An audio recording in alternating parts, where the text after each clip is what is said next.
Bien, vamos a empezar. Bueno, buenos días, como siempre, a todos, a todas. Muchas gracias por su asistencia. Como siempre, felicitarlos nuevamente porque, como les decía al principio, han sido muy constantes durante el año y la asistencia, si bien ha bajado un poco por estos efectos del fin del año, ¿cierto? Aún así han sido muy constantes. Así que bien, y los felicito porque también les fue muy bien durante el año, ¿ya? Así que pronto les voy a tener novedades. No quiero comprometerme con fechas, pero yo creo que ya este fin de semana sí o sí van a estar listas sus notas, así que para que aparezcan antes, ojalá el lunes. Pero ahí vamos a ir viendo ya sus dos últimas notas, ya que es por los trabajos recuperativos. Ya, en general, cierto, fue un buen año. Yo encuentro que si hacemos los balances, en general, ustedes se pudieron adaptar la gran mayoría súper bien a esta nueva modalidad. Ya, no sé qué les pareció. Bueno, eso igual lo podemos dejar para la última clase porque todavía nos quedan 2 semanas de clase, pero me gustaría más adelante que comentáramos un poco qué les pareció este año con todo su distinto, cierto, alto y bajo, ¿no? Ya, pero yo siento que igual pudimos avanzar bastante bien, por lo menos la asignatura, mi experiencia, yo siento que no podemos desmerecer todo el trabajo que hemos hecho durante el año. Yo creo que hicimos un buen trabajo, tanto ustedes como yo, en el sentido de lograr muchas cosas. Yo siento que logramos, bueno, en general, cierto, que ustedes desarrollaran ciertas habilidades, que conocieran mucho de los temas que había que ver, así que yo quedé bastante contento. No sé si ustedes, alguna apreciación antes de comenzar hoy día. Pero yo quedé bastante contento, ¿eh? Yo quedé bastante contento con lo que ha sido este año, por lo menos la asignatura.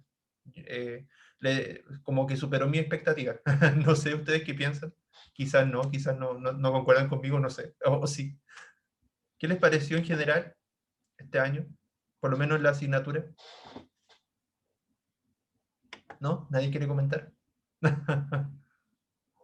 Chicos, chicas, ¿están con sueño entonces? Creo que estuvo bien, o sea, cansador, pero Sí, normal. ay, Ya, gracias Sofía. Sí, Montserrat. profe, yo creo que estuvo bien dentro de todo. Ujú. Claro, bueno, tuvimos que todo adaptarnos, o sea, yo ¿cierto? creo que Ujú. no como queríamos, pero a lo que como que lo que estuvo igual no hay quejas. Ah, ya, ok, ok, ya, Montserrat, muy bien. No, pero me alegra que hayamos cumplido mucho de los objetivos, ¿ya? Bien, vi que parece que llegó Martín Vega. Acuérdense que al final de la clase vuelvo a pasar la asistencia, ¿ya? Bien, vamos a ir entonces ahora a ejercicios como le había prometido de comprensión lectora. Estas 2 últimas semanas que nos quedan vamos a trabajar exclusivamente comprensión lectora, ya, de distintos tipos de texto, ya. Así que vamos a trabajar texto narrativo, a ratos textos de género lírico, dramático, textos también expositivo, argumentativo, texto en modalidad, por ejemplo, más mixta, o sea, estos textos multimodales que se llaman, como son los afiches y la infografía, entre otros. O sea, la idea es repasar a través de la comprensión lectora, ¿cierto? De selección múltiple, y repasando habilidades y tipos de texto, ¿ya? Bien, la idea, como siempre, es que participen, ya activar el audio, ¿cierto? Para más o menos plantear la respuesta, ¿ya? Bien, ya, el primer texto se llama Musa, es de Roberto Bolaños, autor chileno, ¿cierto? La literatura de Bolaños yo se la recomiendo bastante. Hay un libro que me gusta de él que es un poquito extenso, pero más adelante ustedes van a ver en cuarto medio se trabaja más, o en tercero medio igual, el concepto de la polifonía. ¿Ya? El concepto de la polifonía que trabaja Bolaño, en varios de sus textos, por ejemplo, hay una novela 2666, es un recurso de la literatura contemporánea que es muy interesante, y eso es una de las cosas que más me ha gustado de Bolaño, cómo trabaja las distintas voces y uno va construyendo el relato, ¿ya? Pero eso era como para que tuvieran referencia, ¿ya? Pero él, en general, es un autor que trabaja bastante la profundidad de los personajes también. Es un autor muy interesante si le gustaría más conocer sobre él, ¿ya? Bien, la Musa se llama este texto. Vayan siguiendo la lectura. Musa, era más hermosa que el sol y yo aún no tenía 16 años. O sea, más o menos la edad de ustedes. 24 han pasado y sigue a mi lado. O sea, y ahora ya tendrá uno más o menos 40, ¿cierto? A veces la veo caminar sobre las montañas. Es el ángel guardián de nuestras plegarias. Es el sueño que regresa con la promesa y el silbido. El silbido que nos llama y que nos pierde. En sus ojos veo los rostros de todos mis amores perdidos. Sigamos viendo, ¿cierto? Es un relato, es un texto narrativo, ¿verdad? ¿En qué otras cosas podemos irnos fijando acá? Cuando ustedes piensan en la palabra musa, ¿qué piensan con esa palabra? ¿Qué es la musa para Diosas ustedes? griegas. Diosa griega, ya, eso es como el término literal. Y símbolo de la inspiración, representa la inspiración, muy bien. Generalmente la musa, ¿verdad? Lo ocupan mucho los artistas, dicen mi musa inspiradora, ¿verdad? Los poetas, los artistas, ¿cierto? Ya ocupan esta idea de la musa como la inspiración, ya aquel objeto, objeto en el sentido de objeto lírico, objeto artístico, por así decirlo, que te inspira a crear, ¿ya? ¿Y cómo la representa este narrador? Dice que es hermosa, que, ¿verdad? Era más hermosa que el sol, o sea, era muy, muy bella, ¿ya? ¿Por qué? Porque, por ejemplo, a los 16 años, me imagino la edad de ustedes, uno idealiza mucho, ¿cierto? Cuando una persona se enamora o te gusta a alguien, como que uno tiende a idealizar bastante. Algo así parece que le pasó, ¿cierto?, a este narrador. Y pasó 24 años y todavía sigue a su lado. Interesante eso. ¿Quién será esta musa, piensan ustedes? ¿Quién podrá ser? ¿Será imaginaria? ¿Será real? ¿Quién podrá ser esta musa? Esto que le estoy diciendo es una estrategia de lectura que se llama hipótesis o predicción. Y es más o menos antes de leer el resto del texto, uno intenta predecir lo que va a pasar más adelante a lo largo del texto. ¿Qué irá a pasar a lo largo de este texto? Porque ya tenemos una palabra clave que es la musa, y empieza a describir una experiencia con lo que para él fue una musa. ¿Qué irá a pasar a lo largo del texto? ¿Qué creen ustedes? La idea es que no lo lean, el resto de los párrafos. Así que voy a subir ahí. ¿Qué irá a pasar el resto del texto? ¿Cómo podríamos anticiparnos? ¿Qué podrían decir? ¿Alguna hipótesis de ustedes de lectura? ¿Será real o imaginaria? ¿Qué creen ustedes? Chicos, chicas, las escucho. ¿Será real o imaginaria? ¿Se lo estará imaginando? ¿O será, no sé, su amada con la que ha vivido 24 años, por ejemplo? No sé, profe, yo creo que es como real. ¿Ya? Sí, puede ser, ¿cierto? Porque, bueno, hay hartas marcas del texto que dice, a veces la veo caminar sobre las montañas, es el ángel guardián de nuestras plegarias. Pero a mí, por ejemplo, me hace un poco de ruido eso del ángel guardián de nuestras plegarias, porque eso como que me hace pensar que es como imaginaria, ¿ya? Esa frase sobre todo, ¿ya? Es el sueño que regresa con la promesa, porque hay muchas cosas simbólicas que le atribuye a esta musa, ¿ya? Entonces, como que me hace pensar, por lo menos a mí, que no es tan real, ¿ya? Y que a lo mejor la musa no es una mujer, puede ser.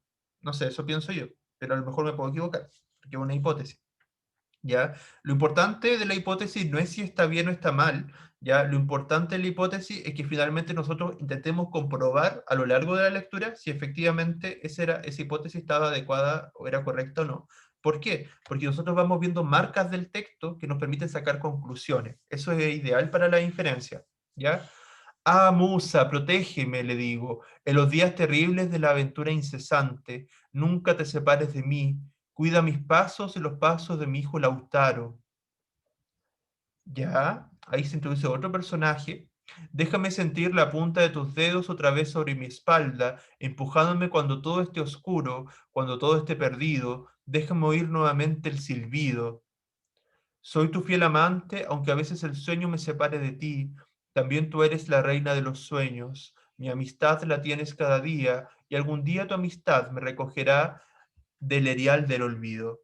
Pues aunque tú vengas cuando yo vaya, en el fondo somos amigos inseparables. Musa, a donde quiera que yo vaya, tú vas. Te vi en los hospitales y en la fila de los presos políticos. Ya, acá están pasando varias cosas. ¿Ustedes qué creen? ¿Se estará confirmando mi hipótesis o la de la compañera también? ¿Era real o no? ¿O les da, qué impresión les va dando ahora? ¿Era real o imaginaria?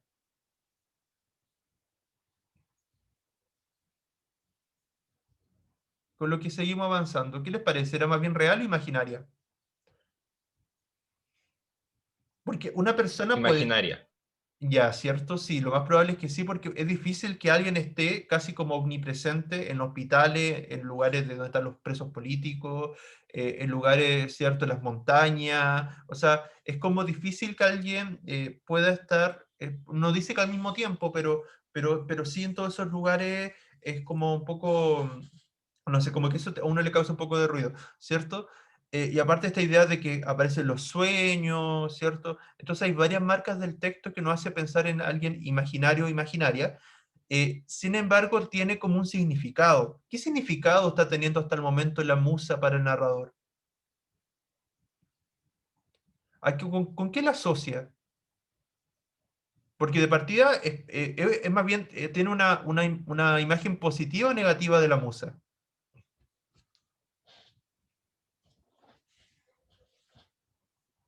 ¿Es positiva o negativa la imagen que tiene de la musa? Positiva.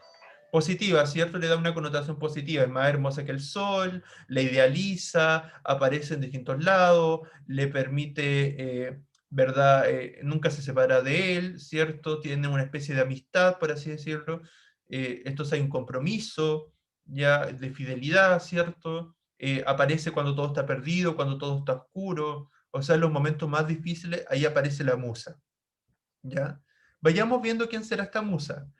Musa, a donde quiera que yo vaya, tú vas. Te vi en los hospitales y en la fila de los presos políticos. Te vi en los ojos terribles de Edna Lieberman y en los callejones de los pistoleros. Y siempre me protegiste. O sea, lo protege y lo resguarda. O sea, nuevamente esta idea positiva. En la derrota y en la rayadura, en las relaciones enfermizas y en la crueldad, siempre estuviste conmigo. Y aunque pasen los años y el Roberto Bolaño de la Alameda y la librería de cristal se transforme, se paralice, se haga más tonto y más viejo, tú permanecerás igual de hermosa, más que el sol y que las estrellas. O sea, en realidad, a quien le ha pasado el tiempo es a él, ¿verdad? En este caso hay una coincidencia entre el narrador protagonista con el autor. No es tan común la coincidencia entre protagonista y autor. En este caso sí, el autor es una especie de casi un autorretrato, ¿verdad? Una especie casi de biografía en el fondo, en el sentido de autobiografía, en el sentido de que el mismo autor escribe sobre sí mismo, ¿ya? Eh, y claro, y por otro lado, esta musa que lo ha acompañado a lo largo de su vida, de estos 40 años, ¿ya? Y la librería de cristal se transforme, se paralice, se haga más tonto y más viejo, tú permanecerás igual de hermosa, más que el sol y que las estrellas. Musa, donde quiera que tú vayas, yo voy. Sigo tu estela radiante a través de la larga noche, sin importarme los años o la enfermedad, sin importarme el dolor o el esfuerzo que he de hacer para seguirte, porque contigo puedo atravesar los grandes espacios desolados y siempre encontraré la puerta que me devuelva a la quimera, a la utopía, al ideal, porque tú estás conmigo, musa más hermosa que el sol y más hermosa que las estrellas. En definitiva, la musa acá no era una mujer, no era la amada, era más bien la inspiración, literalmente la inspiración, ya la inspiración que le da a este escritor, ¿verdad? A Roberto Bolaño. O sea que la inspiración lo ha acompañado en distintos momentos de su vida y jamás lo ha abandonado. Esa inspiración que le ha permitido, ¿cierto?, escribir sus novelas, escribir sus textos, y escribir textos como el que acabamos de leer, ¿ya? Es un poco para entenderlo. Bien. Qué raro acá, porque sale esta pregunta, ¿cómo están dispuestos los argumentos en el poema? No, esa pregunta no corresponde allí. A ver, ¿por qué lo ven como un poema? Qué raro. Estas preguntas son de puntaje nacional. No, no corresponde. A ver, a no ser que en el fondo sea prosa poética. Tendríamos que tomarlo como prosa poética. En ese sentido sí podría ser. Ya. Vamos a considerar entonces este texto como prosa poética, ¿ya? Porque en realidad está escrito en prosa, ¿cierto? O sea, con más cercano a la narración. Sin embargo, tiene características poéticas, ¿ya? Entonces una mezcla de género. Sería prosa poética en este caso, ¿ya? Más que poema propiamente tal como plantean acá, sería prosa poética, ¿ya? Entonces, ¿cómo están dispuestos los argumentos en esta prosa poética? De manera progresiva, tornándose retórico al describir las cualidades de su musa, de forma métrica, con verso, ritmo y estrofas, con rima consonante, con rima asonante. Esta pregunta puede parecer difícil, pero no es difícil, ¿ya? Porque vean esto como si fuera un poema, pero escrito en prosa. ¿Hay rimas acá? ¿Hay presencia de rimas de manera constante? ¿O hay una métrica como propia de los poemas, como estamos acostumbrados? ¿O más bien hay una, de manera progresiva, ¿cierto? Se va describiendo las cualidades de la musa. Ah, La A, ¿cierto? De manera progresiva, tornándose cada vez más retórico, porque ocupa estas metáforas, ¿verdad? Para hablar de la musa, va describiendo sus cualidades, ¿cierto? Era la A. Muy bien, Goran, ¿cierto? Sí, la respuesta acá dice, de manera progresiva se torna retórico al describir las cualidades de su musa. Las figuras retóricas son construcciones del lenguaje, bueno, eso lo que ustedes saben, ¿verdad? Que indica, ¿verdad? Un sentido figurado del lenguaje, ¿ya? Y nos da esta idea implícita, ¿verdad? De que la musa era la inspiración. Bien, acá en esta en esta imagen, ¿cierto? A continuación, dice, identifique en la imagen de la cabaña los signos no lingüísticos. Ya, esto para repasar un contenido que no vimos exclusivamente este año, pero que más o menos deberían manejarlo, ¿ya?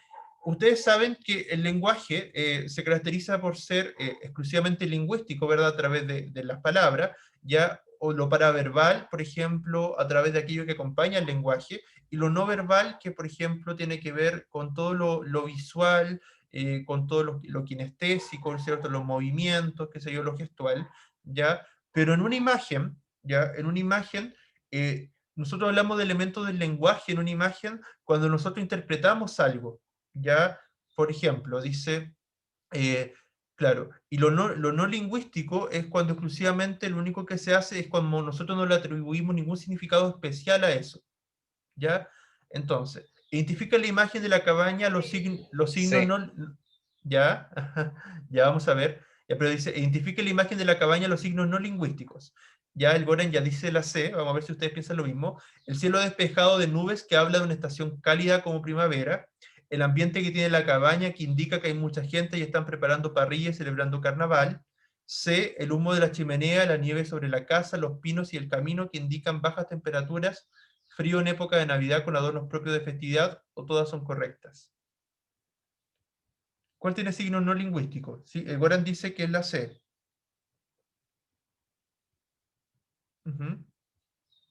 ¿Los demás cuál piensan?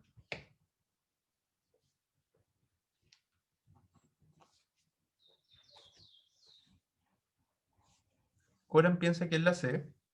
Supongo que la se igual, profe. Era la C. Muy bien, ¿cierto? Los signos no lingüísticos son objetos o entidades que comunican algo, pero que no están mediados ni por el lenguaje hablado ni por el lenguaje escrito.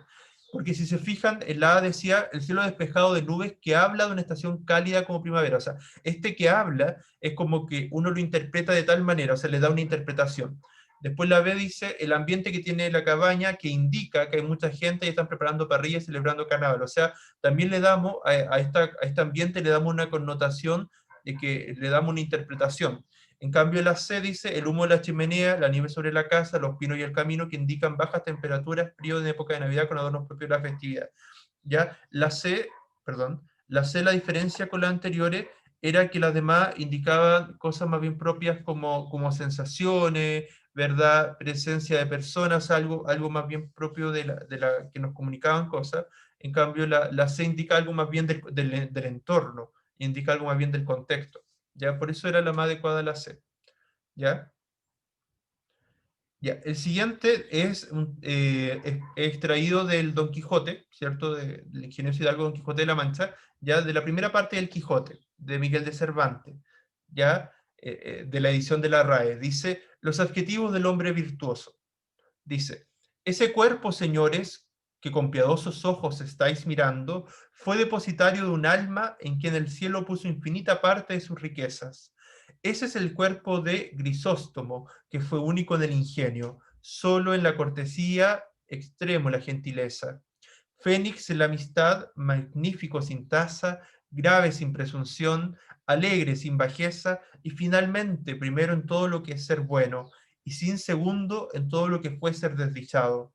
Quiso bien, fue aborrecido, fue detestado, cierto, odiado, adoró, fue desdeñado, fue como despreciado, desdeñar significa que fue despreciado, rogó una fiera, importunó un mármol, importunó significa que molestó o enojó a, corrió tras el viento, dio voces a la soledad, sirvió a la ingratitud, de quien alcanzó por premio ser despojos de la muerte en la mitad de la carrera de su vida. O sea, finalmente murió, ¿cierto? Murió joven. De acuerdo al fragmento de Don Quijote de la Mancha, ¿cuáles son los elementos paralingüísticos presentes? Ya, en esta idea de lo paralingüístico, tiene que ver más bien, a ver, con todo aquello que acompaña al lenguaje, ¿ya? En el fondo, con todo aquello que de alguna manera permite complementar al lenguaje hablado, ¿ya? Que pueden ser, por ejemplo, las expresiones faciales, ya pueden ser los gestos, ya, en general. Ese cuerpo, señores, que con piadosos ojos estáis mirando, solo la cortesía, extremo la gentileza, fénix de la amistad, magnífico sin tasa, grave sin presunción, piadosos ojos, alegre sin bajeza, corrió tras el viento, dio voces a la soledad, sirvió a la ingratitud. ¿Cuál será la más adecuada? Elementos paralingüísticos, en el fondo, que complementen al lenguaje, a través de las expresiones, a través de los movimientos. ¿Cuál podrá ser?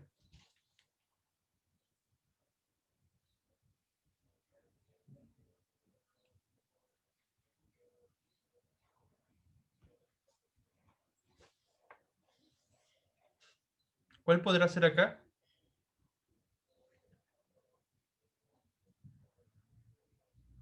¿Alguno?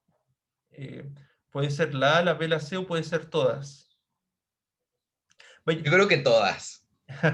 Bien, Goran. Sí, eran todas. ¿Cierto? Porque todas van muy bien, ¿eh? Bien, Goran. Espero que los demás también vayan muy bien. ¿Ya? Ese cuerpo, señores, que con piadosos ojos estáis mirando, o sea, el cuerpo y todo el movimiento que puede implicar el cuerpo, ¿verdad? Es parte de porque el cuerpo también comunica, es cierto, es parte de lo paralingüístico. Solo la cortesía, o sea, los modales, la gentileza, o sea, la forma de comportarse, ese comportamiento también forma parte de lo paralingüístico. Los ojos, la expresión de los ojos, la alegría, ¿verdad? Los movimientos, lo kinestésico, ya también forma parte del lenguaje paralingüístico, por lo tanto serían todas correctas. ¿Ya? Ahí está la justificación, se las voy a leer, pero más o menos lo que les comenté. Los signos paralingüísticos, considerados el principal conducto para la comunicación emocional, ¿cierto? Porque lo paralingüístico, o sea, imagínense si el lenguaje nosotros simplemente dijéramos las cosas de manera literal, sin entonaciones, sin expresiones, sin nada, aparte que sería muy fome, sería muy monótono, ¿verdad? Sería muy aburrida de la comunicación, ¿ya? Los signos paralingüísticos lo que hacen es exaltar la expresión emocional, ¿verdad? De las personas, ya lo que comunicamos. Entonces, ejemplos de esta exaltación o expresión de las emociones de manera paralingüística son el llanto, el sollozo, la risa, el suspiro, el grito, la tos, el carraspeo, el bostezo. O sea, todas estas situaciones que nos permitan, estas formas, ¿verdad? Que nos permitan expresarnos. Y se trata de signos sonoros, ¿verdad? Los sonidos, o diferenciadores paralingüísticos que se emiten consciente o inconscientemente. O sea, a veces somos más conscientes porque queremos darle cierta entonación, por ejemplo, a algo, otras veces hacemos ciertas expresiones de manera inconsciente. Cuando alguien está cansado dice, o cuando alguien le da rabia dice, ah, y se enoja, ¿verdad? Y empieza como a decir como esos sonidos como medio guturales, ¿ya? Entonces, como que tenemos a veces, nosotros identificamos ciertas formas de orales, ¿verdad? De expresión sonora con ciertos sentimientos, ¿ya? De igual manera, son aquellos elementos no lingüísticos como la risa, el llanto, los gestos, las mímicas, ¿verdad? Todo lo que tiene que ver con la kinestesia, que forman parte de la comunicación y acompañan el mensaje verbal presencial. Les recordaba esto porque esto lo vimos de alguna manera en primero medio, ya quizás no se acuerdan mucho, pero nosotros vimos elementos de la comunicación en primero medio. Recuerdo que en uno de los repasos, entonces por eso esto es materia de primero medio, ¿ya? Para que nos fueran recordando. Ya no es de este año, pero sí lo más o menos tienen que internalizarlo porque esto en algún momento lo vieron, ¿ya? Lo vieron en primero medio. Ya. Ahora vamos a pasar un texto de carácter narrativo, dice La muerte y la brújula, fragmento, ¿ya? De Jorge Luis Borges. Jorge Luis Borges, autor argentino, si pueden leer literatura de Borges, muy recomendable, tiene muchos libros y muchos cuentos y es muy interesante. Dice, el primer crimen ocurrió en el hotel de Du Nord. arribó el día 3 de diciembre el delegado de Podolsk al tercer congreso talmúdico. No se enreden con los nombres, porque Borges, si bien es un autor muy fascinante, muy interesante, por lo general ocupa nombres medio rebuscados a veces, pero es porque le pone más trama a su historia. ¿Ya? Entonces repito, dice, el primer crimen, ya, aquí hay una historia de un crimen, algo nos van a contar de cómo pasó este crimen, ¿cierto? Y obviamente ustedes que leyeron crónicas saben más o menos que esta idea de los pormenores, ¿verdad? Que crearon crónicas ustedes es muy importante, por ejemplo, para las crónicas policiales, por ejemplo, ¿ya? El primer crimen ocurrió en el Hotel du Nord. Arribó el día 3 de diciembre el delegado de Podolsk al tercer congreso talmúdico, doctor Marcelo Yarmolinsky. Nunca sabremos si el Hotel du Nord le agradó. Ya, esto nunca sabremos, ya nos está anticipando algo. O sea, aquí habrá sido él el que murió en este crimen. Lo aceptó con la antigua resignación que le había permitido tolerar 3 años de guerra en los Cárpatos y 3000 años de opresión y de pogroms. Le dieron un dormitorio en el piso R, frente a la suite que, no sin esplendor, ocupaba el tetrarca de Galilea. Ya esto, bueno, es por esta idea de que le gusta a él, es de alguna manera, está como, yo diría mis palabras, parafernalia, como exagerar las cosas. Ya, Yarmolinsky se no postergó para el día siguiente el examen de la desconocida ciudad, ordenó en un placar sus muchos libros y sus muy pocas prendas, y antes de medianoche apagó la luz. El 4, a las 11:03 AM, lo llamó por teléfono un redactor de la Yiddish Zeitung. El doctor Yarmolinsky no respondió. Yacía no lejos de la puerta que daba al corredor, una puñalada profunda le había partido el pecho. Un par de horas después, en el mismo cuarto, entre periodistas, fotógrafos y gendarmes, el comisario Trevinarus y Lonrod debatían con serenidad el problema. O sea, sabemos que este personaje del cual nos están hablando al principio, el doctor Yarmolinsky, fue finalmente entonces a quien asesinaron en este crimen, a un doctor. Entonces ya nos dan los pormenores de qué hora fue ese asesinato. Y entonces después aparecen dos comisarios, ¿cierto? Que están dialogando, están conversando entre ellos. No hay que buscarle tres pies al gato, decía Treviranus, blandiendo un imperioso cigarro. Todos sabemos que el tetrarca de Galilea posee los mejores zafiros del mundo. Ya el tetrarca, el gobernador, es como que hace una suerte de emperador. Ya alguien para robarlos habrá penetrado aquí por error. Yarmolinsky se ha levantado, el ladrón ha tenido que matarlo. ¿Qué le parece? Están ahí intentando descifrar, ¿verdad?, qué fue lo que pasó, qué motivó este crimen. Posible, pero no interesante, respondió Lonrod. Usted replicará que la realidad no tiene la menor obligación de ser interesante. Yo le replicaré que la realidad puede prescindir de esa obligación, pero no las hipótesis. He aquí un rabino muerto. Yo preferiría una explicación puramente rabínica, no los imaginarios percances de un imaginario ladrón.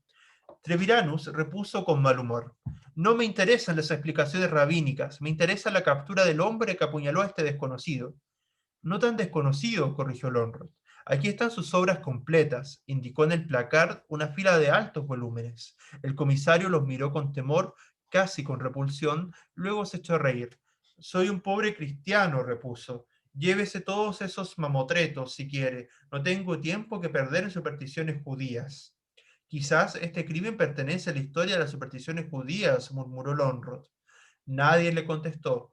Uno de los agentes había encontrado en la pequeña máquina de escribir una hoja de papel con esta sentencia inconclusa. ¿Cierto? Entonces aquí los protagonistas no era la persona que fue asesinada, sino más bien me da la impresión que es Lonrod, ya este detective o este comisario. Ya. ¿Cuál es el punto de vista del narrador en el texto anterior? Ya, ahí tienen que identificar el tipo de narrador, ¿cierto?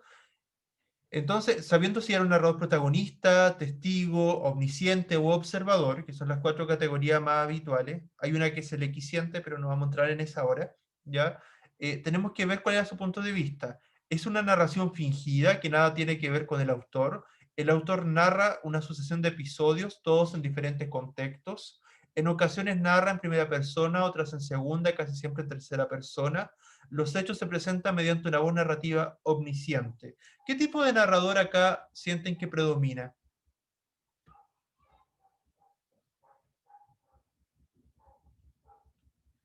Para alguien que está dándote a conocer todo esto, ¿qué tipo de voz predomina? ¿Qué tipo de narrador? ¿Protagonista, testigo, observador o omnisciente? ¿Qué creen ustedes?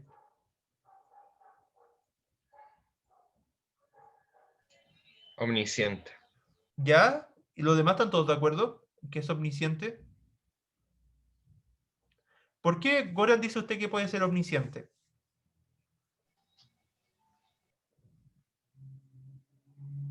Porque tiene mucho sentido que sea omnisciente, porque te la cuentan desde la tercera persona. Ajá, ya, ese es un punto, ¿cierto? Dice, el primer crimen ocurrió en el Hotel de Honor. Habla en tercera persona, ¿cierto? Habla del crimen. Entonces se desapega un poco, no le da juicios de valor directo, entonces no es protagonista, no habla desde un yo, ya ese es una marca. ¿Qué más? ¿Qué otro elemento efectivamente era omnisciente? Pero ¿qué otro elemento nos permite saber que era omnisciente? Y sabe como los sentimientos. Ya, dice, claro, exacto, nunca, pero de todas maneras, acá igual hay algo que me dejó pensando, porque dice, nunca sabremos si el Hotel de Honor le agradó, ¿ya? Eso me hizo pensar, me hizo dudar un poco, sin embargo, igual hay que ver lo que predomina, ¿ya? Porque dice, lo aceptó con la antigua resignación, el fondo sí sabe que fue resignado, que le había permitido tolerar 3 años de la guerra a los Cárpatos, sabe todo su historial, ¿verdad? 3.000 años de opresión y de pogroms, le dieron un dormitorio, sabe todos los detalles, sabe a qué hora ocurrió el crimen, ya, eh, sabe también lo del diálogo, ¿verdad? Eh, Después dice, claro, en el diálogo sí se ve más bien lo que se observa exteriormente, ¿ya? Yo diría en realidad que acá hay como una mezcla de voces, pero sin embargo igual podríamos decir que, claro, predomina un poco el narrador omnisciente, ¿ya? Porque maneja la mayor cantidad de detalle, ¿ya? En este caso siempre, cuando son relatos como policiales, el narrador siempre va a saber más que el protagonista, ¿ya? Eso es bien interesante, porque acá el protagonista, lo más probable es que sea, si tuviéramos el texto más extenso, sería Lonrod, ya como una especie casi de detective, ¿ya? Que va resolviendo casos, ¿ya? Entonces, el narrador siempre sabe más que él, sí, ¿ya? Pero acá de todas maneras yo diría que era entre omnisciente y observador casi, pero predomina lo omnisciente. ¿Ya? Y la justificación que da dice, la narración es lineal, sin saltos ni regresiones temporales, sí, no hay anacronía. Los acontecimientos obedecen a una estructura lógica de causa-efecto, los hechos se presentan, sí, mediante... Pero a veces, cuando lamentablemente en estas preguntas, a veces se simplifica mucho, ¿ya? Pero si hacemos un análisis más exhaustivo, predomina lo omnisciente, sí, pero también habían rasgos que nos podían hacer dudar, ya en un narrador eficiente, pero esa es otra categoría, ¿ya? Bien, ahora vamos a pasar a un texto dramático, ya ustedes vieron en la unidad 0 de este año, repasamos cierto texto de género dramático, ya, un texto de Juan Radrigán, El loco y la triste. ¿Alguien quiere, para no leer todo el tiempo yo, alguien quiere leer, hacerlo el papel de Winca y el otro el de Eva? ¿Qué le gustaría hacer Winca y a qué le gustaría hacer Eva? O por último, yo hago el de Winca, pero que alguien haga el de Eva para que sea un diálogo. ¿Quién se anima? Chicos, chicas, ¿quién se anima? Nadie se anima a leer. ¿No tienen ganas de leer? Si no es No sé, difícil. profe, pero por lo menos yo no quiero. Ya, y los demás, las demás. Ya, porque fome leer un diálogo solo. No es la idea. Pero por lo menos una persona. Sea chico o chica, no importa, da lo mismo, pero que alguien se anime. ¿Quién se anima? La Monse, profe. ¿Monse se anima? ¿Montserrat? ¿Y las demás? ¿O los demás? ¿No se animan? Ya, pues chicos, Ya, No, profe, profe, yo no. ¿ya? pero si leo mal, no se enoje si yo pongo Ay, cero. si no me voy a enojar, ¿cómo me voy a enojar por eso? Ya, ok, ya, yo hago entonces ¿Ya quién era yo? Usted es Eva. Usted Ya, Eva, yo parto con Winca. Ya. ya, Después, perfecto. después que nos quedamos tiesos, o sea, después que la gente dice, uy, pero lo que sí se escucha como mucho ruido de Mis perros, mis Profe, animales. movimiento, profe, ¿sí? el papel de Winca no le queda a la Rose. No, es mucha lectura. Ya. ¿Por qué? No, pero no, si está Es que, bien. profe, su lectura es muy formal y la Winca habla como no sé, muy chilena. ¿Ya quiere ser usted Winca o no? A ver, ¿quiere hacer de Winca? Ya, oigas, igual Y puedo. profe, la pía Ya, Pía, de ¿quieres ser? tanto habla. Ya, ya, No, profe, no, no, ya. estoy bien acá. Oigan, si igual puedo, si igual he hecho teatro alguna vez. Mira, igual lo voy a intentarlo. ¿Eh? Ya. Después que nos quedamos tiesos, o sea, después que la gente dice que nos morimos, despertamos la mitad de la noche y la mitad de la tarde. Cris, ¿cómo es eso?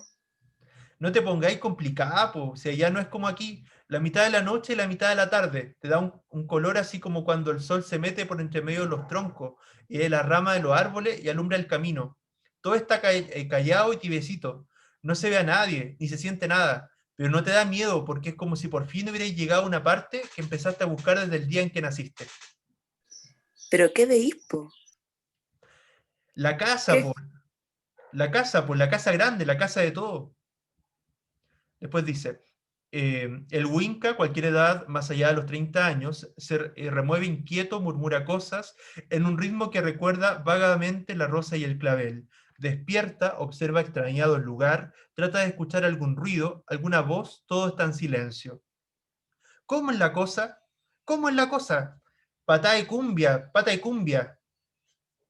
El bulto que yace en el jergón se yergue sobresaltado, exceba la pata de cumbia, una prostituta coja, piequino, ebria y enferma de soledad, lo mira asustada. ¿Qué pasó? ¿Quién gritó? Yo, no te había visto, no me acordaba, pucha. ¿Dónde estamos? ¿Dónde estamos? Ah, ya me estoy transcurriendo. Esta es la casa de mi compadre, pero chita, la cuestión pa' rara.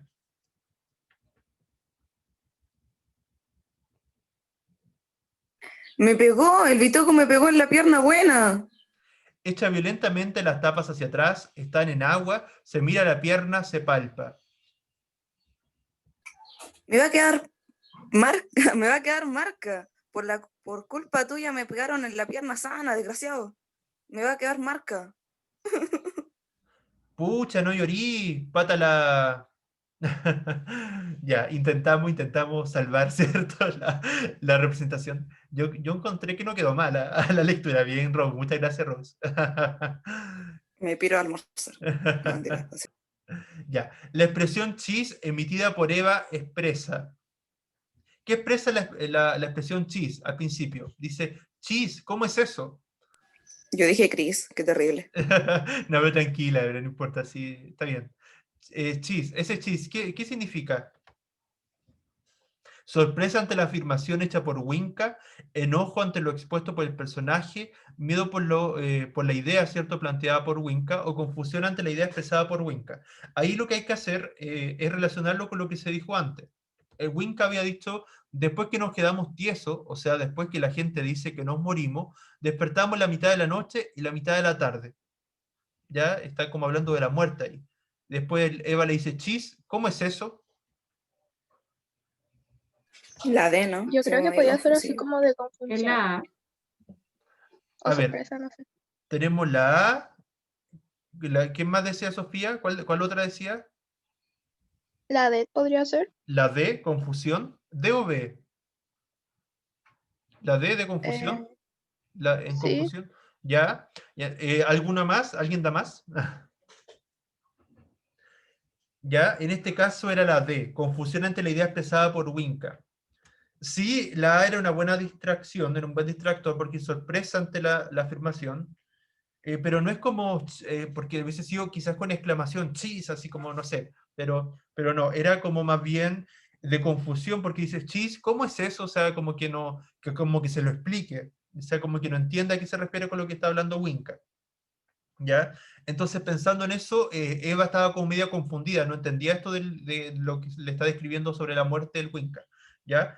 Eva está confundida por la idea de Winca, lo refuerza formulando la pregunta, perdón, ¿cómo es eso? Lo que indica que no ha comprendido su planteamiento, ¿ya? Entonces, era entender que estaba como media confundida, confusa, ¿ya? Después la 6 dice, en la acotación al personaje Winca, ustedes acuérdense que el lenguaje acotacional es lo que está entre paréntesis, ¿verdad? Es lo que lo dice el hablante dramático, ¿ya? Dice mirando hacia todos lados, ¿ya? En esa acotación, mirando hacia todos lados, se espera que el personaje establezca distancia con su interlocutor Eva, utilice una entonación determinada que exprese sorpresa, realice movimientos corporales que indiquen la acción, o asocie lo planteado con un símbolo de la obra. Ya, eso está fácil. ¿Qué es lo que se espera con esa acotación de mirando hacia todos lados? ¿Para qué sirve esa indicación? ¿Qué es lo que se espera del personaje? La C. La C, ¿cierto? Porque si el hablante dramático te dice que el personaje debe mirar hacia todos lados, eso, o sea, te da esa acotación, es porque el personaje tiene que hacer eso, o sea, tiene que realizar movimientos corporales que indiquen la acción, ¿verdad? Que indiquen esa acción, ¿ya? Bien, bien, bien. La 7. A partir de las expresiones utilizadas por los personajes, se puede utilizar, afirmar que utilizan un registro culto formal, culto informal, coloquial o inculto informal. Por las expresiones, volvamos a mirar un poco el diálogo de estos dos personajes. Y ya Pía como que anticipó delante un poco que decía Informal. que ya predomina lo informal, pero también acuérdense que está la variante del el culto informal y el inculto informal. Está más cercana del inculto informal. A ver, déjenme mirar acá, a ver. Esta era la 7. Sí, está más cercana al culto informal o al inculto informal.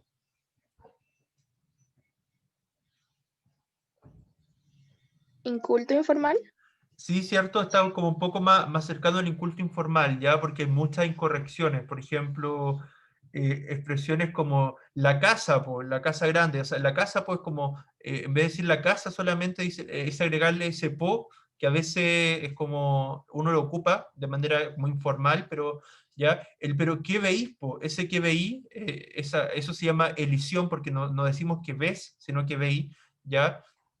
No te pongáis lo mismo, hay una elisión de la S, posición final, ¿cómo se llama? Complicapo, ya que está el complicado, es de complicada, hay una elisión de la D entre vocales, entre las distintas A, está de nuevo el po, que estaría de más, ya. En la pata de cumbia hay obviamente, otra elisión de la D, etcétera, etcétera. No llorí, la pata, etcétera, etcétera. ¿Ya? Todo eso son expresiones que indican informalidad, ¿ya? Y en general hay como presencia de lo inculto informal, ¿ya? Después de eso, a ver, y nos quedan poquitos minutos, así que yo creo que los demás textos los vamos a ver la próxima clase, sí, porque a ver, si no hay ninguno. Este está cortito, a ver, ya nos quedan 3 minutos. Dice, literatura de ciencia ficción. Los más críticos lo tachan de antiliteratura, y a pesar de ello, algunas de las obras aceptadas por el gran público fueron un hito y rompieron moldes al utilizar la ciencia en sus argumentos. Es lo que hicieron clásicos de buena cuña como Julio Verne, Wells, Isaac Asimov o Arthur Clarke, o representantes del fenómeno del techno-thriller en un mercado cada vez más diverso donde ya figuran insignes abuelos como Robin Cook, Douglas Preston y Lincoln Chill. Se han ganado la fascinación de millones de lectores. ¿Por qué? Ya. La respuesta se esconde en la facilidad con la que escarban en los diversos campos científicos para convertirlos en una aventura apasionante, la forma que tienen de acercarlos al público, la credibilidad de sus argumentos y la intuición de la que hicieron gala, adelantándose a lo que luego sería una realidad. O sea, ahí te está describiendo lo que ha sido la literatura de ciencia ficción, de estos grandes autores que marcaron la ciencia ficción y que han sido de alguna manera referentes de este género, de la literatura, y también de cómo esta literatura se ha anticipado muchas veces a cosas, adelantos científicos, por ejemplo, antes que existieran, a través de la literatura. El novelista adentra al lector profano en materias como la clonación genética, las técnicas de excavación en arqueología, combinadas con la búsqueda de tesoros, el uso pionero de la electricidad, o en cuestiones tan de moda como la adquisición de conciencia e inteligencia en los ordenadores. ¿Ya? Solamente se los leí, después vamos a releerlo en la próxima clase, ¿ya? Me recuerdan, sí, de todas maneras, que quedamos después del texto dramático que habíamos leído, ¿ya? Eso, chicos, espero que igual les hayan servido esta pregunta de comprensión lectora, estos textos. La idea un poco, como les decía, las últimas clases que nos quedan alrededor de 4 clases, la vamos a dedicar solo a trabajar textos de comprensión lectora, de distintos géneros, narrativo, poesía, género dramático, ya texto expositivo, texto argumentativo, publicidad, etcétera, etcétera, ¿ya? esa es un poco la idea, textos periodísticos, ya para ir ejercitando comprensión lectora. Delante, ¿quién dije que había llegado? Me parece que llegó Maximiliano Vega, llegó delante, ¿o no? Que no había dicho presente. Además de él, ¿alguien más? ¿Qué más había llegado delante? Era él, ¿cierto? No, Maximiliano Vega lo tenía. ¿O era Martín Vega el que llegó delante? ¿A quién dije que había llegado? ¿Vieron a Martín o no?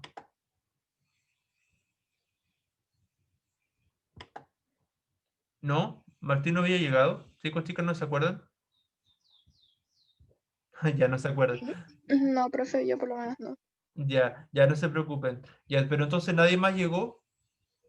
Bien, entonces que tengan una buena semana, que les vaya muy bien. Gracias por la asistencia. Chao, profe. Y chao, Rose, que esté muy bien. Y chao, Jean. Chao, Y gracias. profe. Cuídese. Cuídese, que esté bien. Es igual, que esté muy Chao, bien. profe, bendiciones. Chao. Chao, Ya. profe, cuídese. Igual, chao, chao, chao.